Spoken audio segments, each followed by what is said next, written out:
और हुसैन का है वो इंसानियत का है, और जो किसी मदद का है वो हुसैन। इमाम हुसैन सिर्फ एक नाम नहीं बल्कि सत्य, इंसाफ और इंसानियत की वो मिसाल हैं जिसकी कुर्बानी को सदियों बीत जाने के बाद भी दुनिया याद करती है। बेंगलोर में आयोजित हुसैन डे कार्यक्रम में प्रसिद्ध वक्ता पंडित बाल योगी विजय कुमार शर्मा ने हुसैनियत पर अपने विचार रखते हुए कहा कि इमाम हुसैन किसी एक मजहब की नहीं बल्कि पूरी इंसानियत की साझा विरासत हैं। उन्होंने अपने संबोधन में अपने जीवन का एक अनुभव भी साझा किया जिसमें उन्होंने इमाम हुसैन की करामात और चमत्कार को बताया। उन्होंने कहा कि हाँ, मैं मौलाई हूँ, कि मैं गर्व से कहता हूं कि मैं मौलाई हूं। पंडित विजय कुमार शर्मा ने आगे कहा कि इमाम हुसैन की जिंदगी के 5 बड़े मकसद पूरी दुनिया के लिए संदेश है। मैं आपको सबक के तौर पे करबला के 5 सबक दे दूं जो करबला के सबक है। पहला सबक क्या है? हक पे डटे रहना। आप अपने हक पर डटे रहो। इमाम हुसैन अलैहिस्सलाम हमें सिखाते हैं कि सच्चाई और न्याय के साथ कभी नहीं छोड़ना है, लेकिन आज लोग छोड़ देते हैं। विधायक कुर्सी के लिए, मंत्री बनने के लिए, बिजनेस के लिए, पावर के लिए सब भूल जाते हैं, सब भूल जाते हैं, फिर उन्हें याद नहीं रहता। और ऐसी परिस्थितियां आ जाए, ऐसे कठिन दौर आ जाए तो आपको करबला याद रखनी है, जहां पर अपने नाना के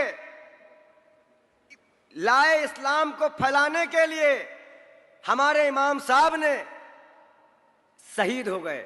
और हर बार शहीद, जितने लोग शहीद हुए यही कहते गए, हे अल्लाह ये बंदा तुम्हारे पास, तुम्हारे लिए शहीद हुआ, अब तुम्हारा हो गया। दूसरा सबक क्या कहा? जुल्म के खिलाफ आवाज उठाना। मैं आज देखता हूं, आज लोग सोचते हैं मैं अगर कहीं मुसलमानों की आवाज उठा दिया तो कहीं पार्टियां नाराज ना हो जाए, यही बहुत बड़ी बात है। तो इसलिए जिस पे जुल्म हो रहा हो उस पे आवाज उठानी चाहिए, चाहे वो किसी कौम का हो, चाहे वो कहीं भी हो, चाहे वो मजलूम ही क्यों ना हो। और देख लीजिए, फिलिस्तीन की आवाज खामनेई साहब ने उठाई, आज पूरा विश्व उन्हें याद कर रहा है। फकीरी से उन्होंने दिन दिया है। मैं ईरान गया हूं, मैं उनका घर देखा, खुमैनी साहब का घर देखा, 2 कमरों का घर, और नाम पूरे विश्व में। जिनके पास महल है उनको कौन पूछ रहा है, आप लोग खुद समझ रहे होंगे। तो महलों की पूछ नहीं है। तो उन्होंने कहा कि जुल्म के खिलाफ आवाज उठाना है। जब भी आप चुप हो जाओगे, खामोश हो जाओगे, जालिम और ताकतवर हो जाएगा। तीसरा सबक, इज्जत और खुददारी। उन्होंने कहा कि अगर इज्जत से जी ना पाओ और जिल्लत से जीना पड़ रहा है तो मर जाओ, शहीद हो जाओ, क्योंकि अगर जिल्लत की जिंदगी है तो उससे अच्छा मौत है, शहीदी है। चौथा सबक, बड़े मकसद के लिए कुर्बानी। इमाम हुसैन अलैहिस्सलाम ने अपने परिवार, अपने साथियों और अपनी जान तक 2 दीन और इंसानियत के लिए, रक्षा के लिए कुर्बान कर दिए। उनकी कुर्बानी हमें सिखाती है कि महान उद्देश्यों की प्राप्ति के लिए आत्म त्याग या खुद को त्याग करना बहुत जरूरी होता है। और 5वां सबक यह है, गम, अपनों की जुदाई। जहां प्यास हो, सोचिए करबला के वहां पे क्या था? प्यास थी, गम था और अपनों की जुदाई थी, कठिनाई थी, लेकिन हिम्मत